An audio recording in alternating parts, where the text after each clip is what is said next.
Sabina da la impresión por su conducta inmediatamente después, no ha resuelto sus conflictos con Jung y muy rápidamente conoce a un médico a quien acaba de conocer prácticamente, contrae matrimonio con él, Paul Scheftel, y muy pronto se marchan a Berlín, donde él abre una consulta para la comunidad rusa que hay allí. Durante algún tiempo trabaja con Karl Bonhoeffer y en 1912 se publica este artículo en el Jahrbuch sobre la destrucción como causa del devenir. 8 años después es cuando Freud escribe Más allá del principio del placer, y es donde aparece esta nota a pie de página en la cual habla de que Sabina, en un trabajo previo, ya apuntó estos conceptos. En Berlín está dudando si regresa a Viena para entrar en análisis con él, y Freud le dice que acaba de casarse y que lo que tiene que hacer es intentar consolidar su matrimonio y que con el tiempo ya veremos. En Berlín, donde está algunos años, 2 años, publica distintas artículos, distintas contribuciones en revistas psicoanalíticas, nace su primera hija, Renata, y muy poco después, el esposo realmente no llegan a separarse, pero cesan la convivencia y hasta que ella no vuelva a Rusia no volverán a convivir juntos, ¿no?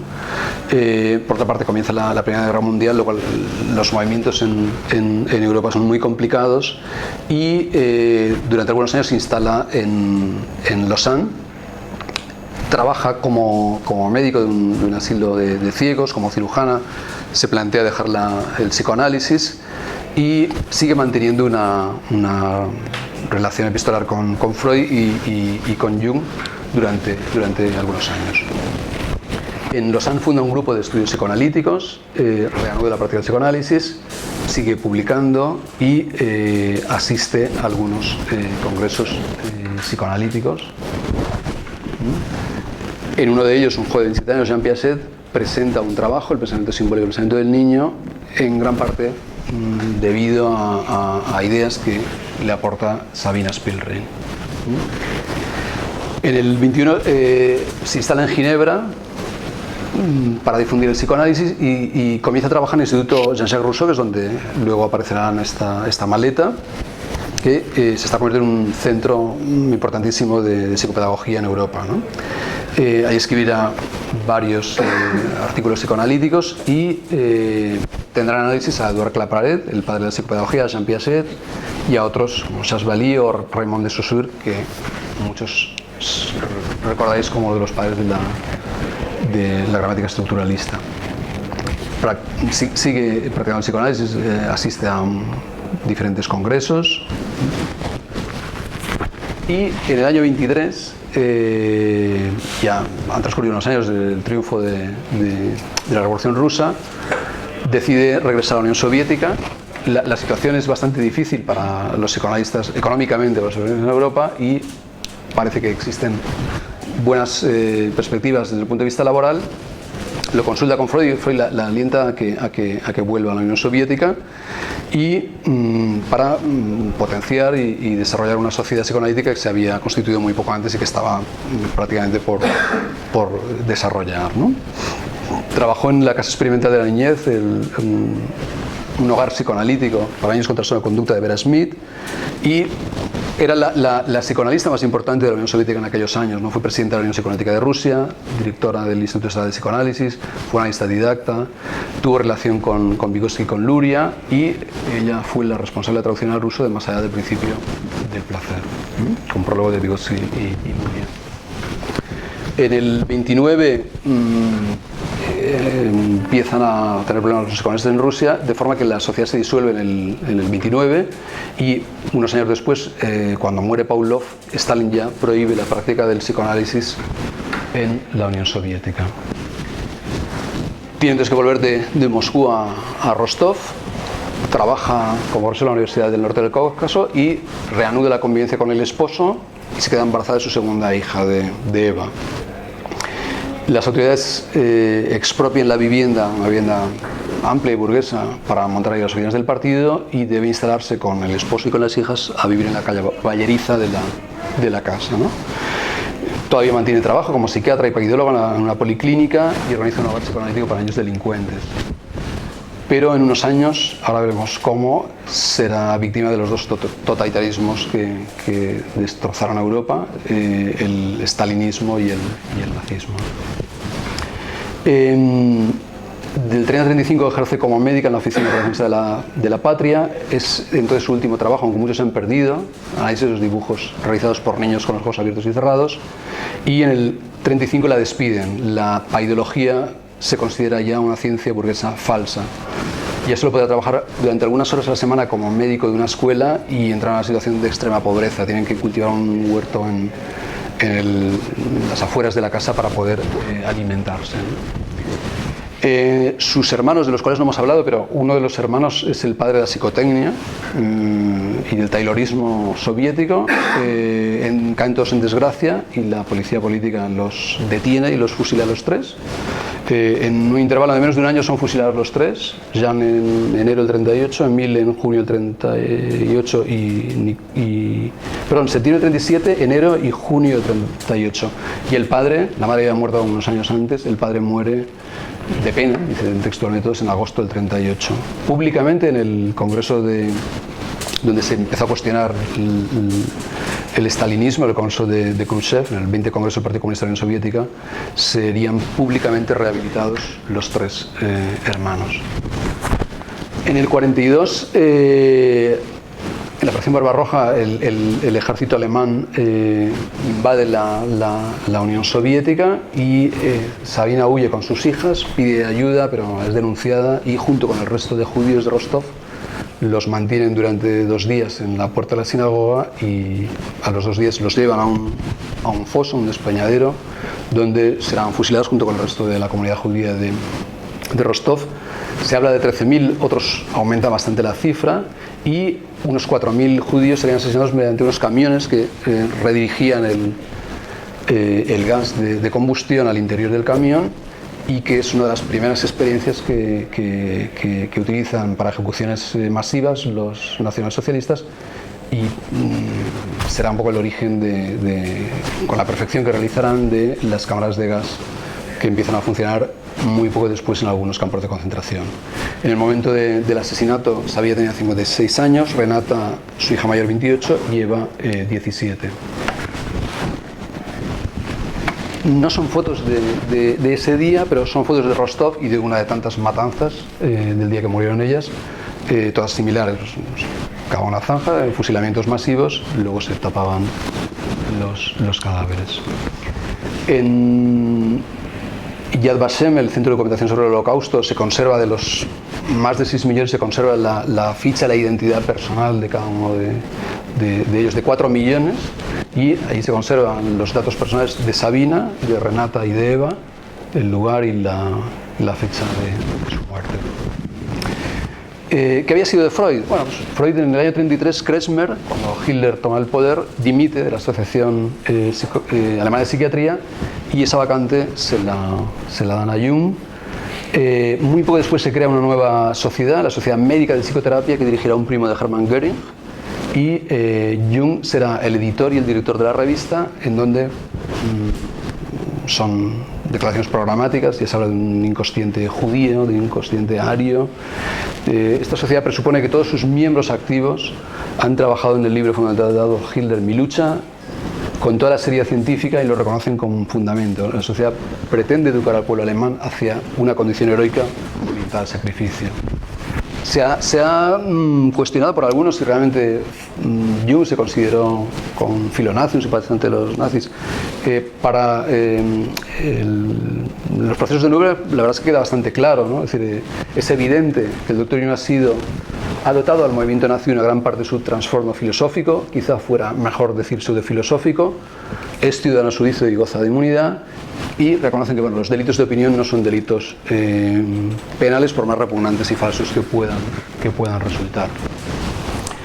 En el año 2000 se colocó una placa en el lugar donde había vivido de niña Sabina, Y también en el año 2003 se plantó un roble en el lugar donde había sido asesinada. ¿Quién era? Bueno, pues podemos concluir que en unos pocos años ha pasado de ser una perfecta olvidada por la historia oficial a ser objeto de numerosos estudios. Fue paciente, estudiante de psiquiatría, fue testigo de la unión y de la ruptura entre Freud y Jung. Jung había sido su terapeuta y su amante, y Freud su maestro. Tuvo que ver con el desarrollo del concepto de contratransferencia y la necesidad de autoanálisis, y elaboró lo que luego sería más desarrollada por Freud como pulsión autodestructiva. Si hiciéramos un listado con los mayores psiquiatras y psicólogos del siglo XX, seguro que aparecerían Bleuler, Freud, Jung, Abraham, Bonhoeffer, Laparede, Piaget-Luria. Bueno, pues Sabina conoció y trabajó con todos ellos, y algunos pues se beneficiaron de su colaboración y de sus ideas.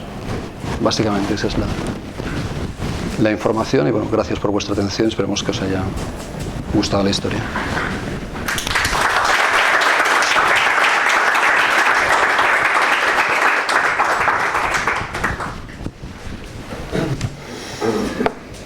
¿Alguna pregunta? A mí me llama la atención Beato, que era un tipo bastante... era calvinista, ¿no? Yo creo que propiamente Beato no era. Es decir, que Sabina en su correspondencia dice, bueno, pues yo ya sabía, él tenía un montón de... Es decir, era muy conocido que todas las enfermeras del hospital pues, estaban detrás de él, y había tenido multitud de amantes. Y luego, cuando rompió con Sabina, tuvo muchas. Una fija, que es la Toni Wolff, que fue una colaboradora suya, y luego otras. Yo creo que más que el conflicto moral, yo lo que terroriza es que se entere Bleuler y que lo tiren del hospital, ¿no?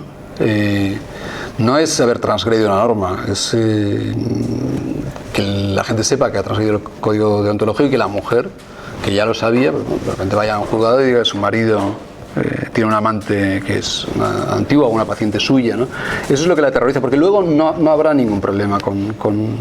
De hecho, una de las cosas que le dice a Sabina cuando están juntos es que mi mujer lo sabe y está de acuerdo. Ella se queja a Freud diciendo, mire lo que me decía, pero debía ser verdad, porque luego él va a congresos de psicoanálisis con la mujer y con la amante, y se sienta con una a cada lado, y ninguna plantea ningún problema. Y yo creo que más que un conflicto ético, lo que tenía era un conflicto por su estatus, por su poder y por el miedo de perderlo. Su familia había sido muy pobre, ¿no? Entonces él de repente se había visto que era médico en un hospital de prestigio, un estatus social y económico muy bueno, y era eso lo que tenía miedo de perder, ¿no? No parece una persona muy íntegra. Bueno, y luego con lo que hizo cuando asciende Hitler al poder, se ha puesto en duda, pero Suiza, que era un país neutral, Jung llega a plantear que en las sociedades médicas de Suiza no haya más de un 10% de judíos, y hay una cuota. Jung era un personaje importante y consigue en alguna asociación que haya una cuota, que no puede haber más de un 10% de judíos, ¿no? Es en un país neutral durante los años 40, ¿no? Yo creo, mi impresión es que era bastante arribista, no tenía escrúpulos, ¿no? Lo que le movía era, o por lo menos con una mujer esta, era la pérdida de su estatus, de su poder, de su situación social, más que conflictos. No veo una cosa que no ha quedado clara, y es esta mujer por qué ingresa hospital.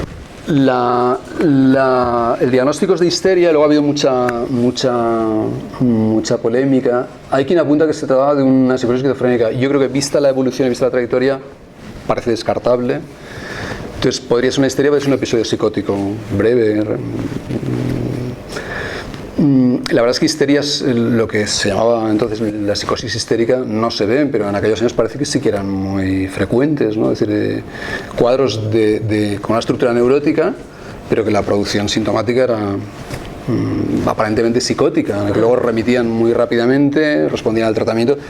En 1904 prácticamente no hay fármacos, ella se cura a través de una serie de relaciones terapéuticas, ni siquiera propiamente en un cuadro psicoanalítico, de asociaciones de palabras y de paseos y de laborterapia y cosas. Es decir, que una paciente que ingresa tan grave que en 10 meses comienza a estudiar medicina, que acaba la carrera, que luego produce intelectualmente, que se relaciona con la crema del psicoanálisis de la época y tal, no parece que haya una estructura psicótica detrás, ¿no?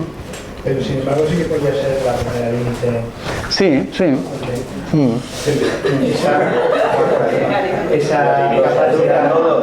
Esa capacidad que tiene de manipular, ¿no? De instrumentalizar a estos dos hombrecitos. Sí, pero luego... Y sobre todo, pues a lo mejor esa hiperempatía o incluso esa hipercapacidad de mentalización.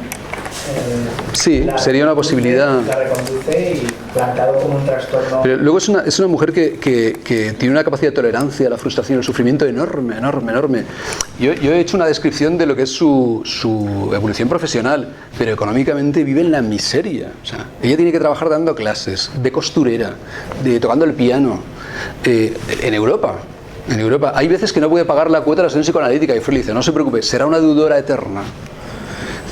Y aguanta con su hija. El marido se ha ido a Rusia y ella aguanta, porque ella quiere ser psicoanalista. Entonces, esa capacidad de soportar la dificultad, la frustración, el dolor y no sé yo si es muy compatible con un... No sería un trastorno límite de personalidad de los de antes, esos que se intuían de por vida, un funcionamiento... Parece una persona con una plasticidad adaptativa enorme. De alguna manera de verdad se curara. Enorme, ¿no? También ingresada 10 meses, ¿no? Porque las pasa canutas, de pasar hambre, de no tener para calefacción, de la niña tener que tenerla en un hospital porque está con pulmonías cada 2x3, ¿no? Y luego vuelve después de varios meses sin ver al marido y le hace otro hijo. Bueno, es que lo explicas muy bien. Es decir, el marido en realidad, él es de una familia muy religiosa. Yo creo que sí que es explicable sintomáticamente que conoce a uno y prácticamente se casa con él, ¿no? Sí, impulsivo o como una forma de tapar todo lo que ella todavía sigue sintiendo por Jung. Exacto. Entonces, la relación entre ellos no funciona muy bien porque la familia de él no la quiere. Ella es una laica, está interesada por cosas nuevas, por la ciencia, y él es una persona muy observante desde el punto de vista religioso. Entonces, no recuerdo ahora qué ocurre, pero él tiene que hacer un viaje a Rusia, entonces está en la Primera Guerra Mundial. Y moverse en Europa durante aquellos años es muy difícil. Entonces ella decide quedarse en Suiza, él se queda en Rusia, y ya, pasados los años de la Primera Guerra Mundial, pues tardan un poco, pero no llegan a separarse. Es decir, las circunstancias históricas y económicas les obligan a interrumpir la convivencia, ¿no? De hecho, él durante este tiempo, tiene muchos matices, él conoce a otra mujer y tiene un hijo con ella. Y ella, luego, cuando prácticamente se queda en la miseria, viven todos bajo el mismo techo. Y lo que aparece en las fichas que aparecen en el Museo del Holocausto de Yad Vashem es de la otra pareja del marido, que ella consigue escapar y no se espera que lleguen los alemanes, huye. Y en el 43 los rusos vuelven a reconquistar Rostov, y cuando vuelve se entera de lo que ha ocurrido, y es la que tiene el testimonio directo de los vecinos de cuándo, cómo y que las han matado. Entonces, yo la verdad es que no lo tengo muy claro, pero me acercaría más al diagnóstico de una histeria de las de aquellos años, ¿no? Una histeria disociativa, grave, ¿no? En la película se centran mucho en los aspectos masoquistas en la relación con Jung. ¿Eso es creación o en las cartas sí que hay? No, eso es cierto, pero es cierto respecto a su infancia, ¿no? Ella, no recuerdo ahora cómo, pues ve un niño defecando y tal, entonces se queda con esa imagen, entonces empieza a retener las heces, y había veces que estaba 2 semanas sin defecar, ¿no? Entonces le excitaba retener las heces y le excitaba que el padre pues le diera un cachete, o ver un padre dar un cachete a un niño, le excitaba mucho. Veía las manos del padre y como se acordaba que una vez le había dado un cachete, eso le excitaba mucho, ¿no? Y es un poco lo que Jung comienza a tratar con ella a través de las asociaciones de palabras y tal, pero luego ya en el resto de su vida parece que una vez ya se resuelve un poco el conflicto este neurótico que la lleva al hospital, no parece que tenga un peso en su vida, ¿no? Bueno, hay un aspecto interesante que es los castigos, ¿no? El papel que los castigos juegan en el psiquismo de esta mujer, ¿no? Y tú has dicho, en alguna diapositiva he visto yo, que presenció el castigo de su padre a un hermano. Y es curioso que Freud escribiera pegar a un niño. Pegar a un niño, ¿no? Que da como la impresión de que esta mujer ha dado muchas ideas. Sí, sí, bueno, Melanie Klein, luego, claro, cuando ya se ha visto que es una de las pioneras del psicoanálisis, pues mucha gente ha ido ya mirando con lupa a otros, ¿no? Elaine Deutsch hace referencias también a que algunas ideas pues, se las sugirió en una reunión Sabina o Melanie Klein y tal. Sí, sí que parece una mujer muy brillante intelectualmente y que luego tuvo una vida muy azarosa, ¿no? Porque de aquí para allá pudo dedicarse poco a tener una estabilidad que le permitiera producir intelectualmente, ¿no? Pero sí que estimuló mucho a otros. Y la verdad es que de Jung no tengo mucha información, pero hay quien dice que las teorías del ánima y tal de Jung también son la sombra y tal, son aportaciones de Sabina, ¿eh? Bettelheim dice, no, mucha de la producción de Jung es de Sabina, ¿eh? Lo dramático. Era una especie de gurú, que andaba por ahí inspirando. Pero siempre en segunda fila, ¿no? O sea, yo creo que ella llevó un poco la maldición de haber sido paciente y luego amante, ¿no? De hecho, ella se va a Berlín y en Berlín tiene posibilidades de trabajar con Karl Abraham. Karl Abraham es la figura más representativa del psicoanálisis en Berlín en aquellos años. Pero Abraham está trabajando en el Burlesque y conoce a Jung y la conoce a ella. Y no quiere trabajar con ella por eso, porque no le cae bien, ¿no? Y porque a Jung no lo puede ni ver. De hecho, Abraham se marcha de Zurich por culpa de Jung, se detestaban, ¿no? Entonces cuando Freud le dice, oye, te envío a aquella que trabaja contigo, y le dice, no, le recordaba a Jung. Entonces ella casi se va a Berlín pensando que van a tener trabajo. Pero Abraham, que es quien podía de alguna manera haberla introducido en la comunidad psicoanalítica de Berlín, como ha estado con ellos dos allí durante estos años, no quiere trabajar con ella. Entonces yo creo que ella siempre fue un poco con el lastre de haber sido una paciente y un amante de Jung, ¿no? Bueno, y luego además cuando se produce la ruptura, y ella siempre, a pesar de que tiene una relación tan tormentosa, siempre pues, sigue conservando un poco la imagen de alguien idealizado. Y luego también hay otro personaje histórico que a mí me ha llegado a la cabeza, que es Lu Andrea Salomé, que también era rusa. Un personaje también muy curioso y yo creo que mucho más lista que esta, ¿no? Sí, Lu Andrea Salomé tenía la ventaja de que era rica. Era rica, no tenía un marido rico. Sí, bueno, o sea que esta pobre tenía que trabajar para vivir y para alimentar a su hija. Y gran parte de los psicoanalistas o bien estaban muy bien situados profesionalmente o provenían de familias muy ricas. Es decir, la Policlínica Psicoanalítica de Berlín, que era un sitio donde se atendía a un montón de gente gratuitamente, la pagaba de su bolsillo Max Eitington, que tenía una empresa de pieles en Rusia, su familia, y vamos, estaba podrido de dinero. Es decir, que yo, esta mujer, a pesar de que venía de una familia muy rica, la familia se arruina completamente. Además, todos se hacen comunistas. El padre también está de comunista y el comunismo los destroza a todos, ¿no? Lo pierden todo y de repente se quedan sin nada, ¿no? Es decir, tenía ese hándicap también de que, aunque venía de una familia muy rica, en el fondo, cuando se quedó aislada de Rusia, pasó a ser pobre. Y luego, con la Revolución Rusa, ya definitivamente pobre, ¿no? Es un personaje muy interesante, muy interesante. Yo, no tiene nada que ver con esta historia, aunque sí que está en una de las reuniones presenciando una de las intervenciones de Sabina, que es Víctor Tausk. Hay una relación muy complicada entre Lu Andrea Salomé, Tausk y Freud, ¿no? Y más de uno dice que el suicidio de Tausk se debió a un triángulo no amoroso, sino un triángulo de celos profesionales y de... Sí, Hermano Animal de Roazen. Entonces, yo creo que es un personaje interesante, pero intelectualmente no sé si tiene tanta relevancia. Pero además mucho se ha perdido de Sabina. Hay muchas obras que... O sea, se conserva lo que se publicó, pero luego muchas cosas se sabe que se escribieron con intención de publicarse, pero no se conservan, ¿no? Lo cual confirma que publicar. ¿Qué hay? Que publicar para perdurar. Si quieres perdurar, sí. Parece también que fragmentó mucho, ¿no?, la productividad. No solamente dedicó las cosas al desarrollo de la psiquiatría, sino también a la interés suyo musical. Ella cuando se doctora, de repente dice: a mí no me interesa la medicina del psicoanálisis, me voy y está un año en Múnich aprendiendo teoría musical y armonía.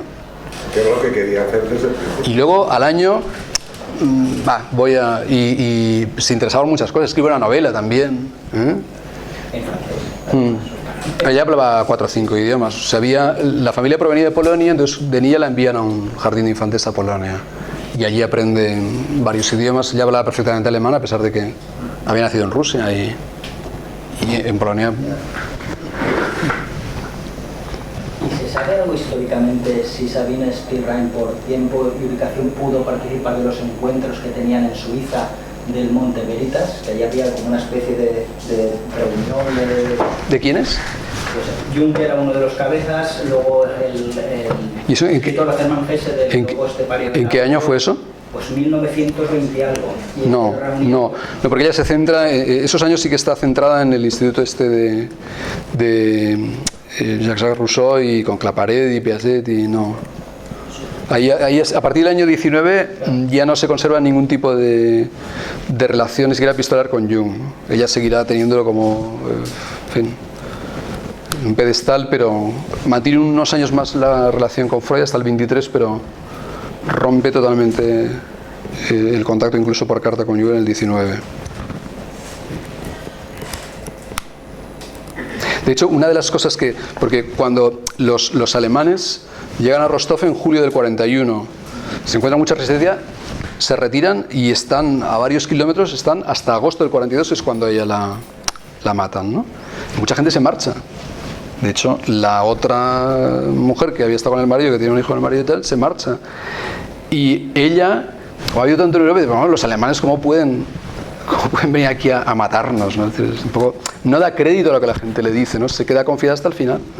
Pero el que tenía una mínima información y era demasiado... Es decir, que demostró bastante ingenuidad. Nadie se explica por qué se quedó cuando durante algunos meses el que pudo irse se marchó de Rostov, ¿no?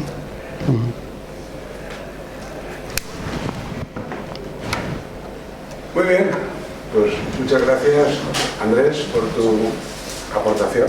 Yo creo que es muy interesante, ha sido muy interesante verlo desde el punto de vista de la documentación que existe. A mí me ha quedado sobre todo clara una cosa, que Jung no me gusta nada. Era una mala persona, una mala persona. Tenía ahí una nebulosa que ahora lo tengo bastante claro.